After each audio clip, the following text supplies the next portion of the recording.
Sanadlaha ah ee maamulka isboortiga gobolka Banaadir ay qabtaan ayaa maanta waxaa shir gudoomiyay Gudoomiyaha Isboortiga Gobolka Banaadir.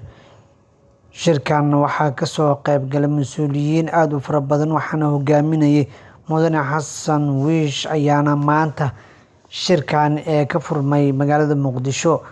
Shirka oo ay ka soo qayb galeen guddoomiyaasha isboortiga degmooyinka gobolka Banaadir iyo maamulka isboortiga gobolka. Shirweynaha ayaa lagu soo bandhigay waxqabadka xafiiska isboortiga gobolka Banaadir sanadda 2024-2025 qorshaha ee sanadka soo aadan.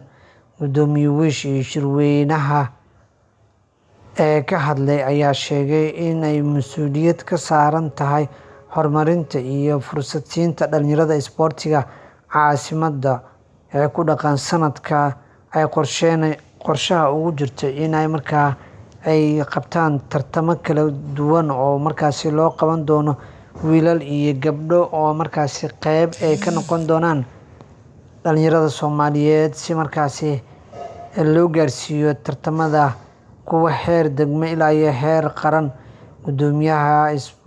Guddoomiyaasha isboortiga degmooyinka ayaa soo dhaweeyay qorshaha sanadka 2025 waxayna bilaabeen inay dardargeliyaan howlaha isboortiga ee soo aadan sanadkan ee loo idmaday, iyadoona lagu ammaanay dhammaan waaxaha kala duwan ee isboortiga gobolka Banaadir inay horumar weyn ka gaareen qeybaha kala duwan, iyadoona sidoo kale tartamo waaweyn dhowaan ay dhaceen kuwo kalena la sugayo inay dhacaan.